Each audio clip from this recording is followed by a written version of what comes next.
Hi everyone, I'm back with another quick video to show you another little kit that I've put together.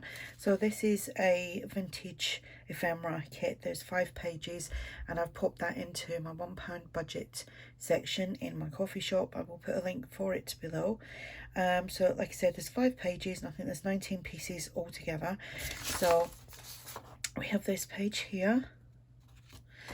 And then we have this page there. There is a few, some of them are smaller on this page.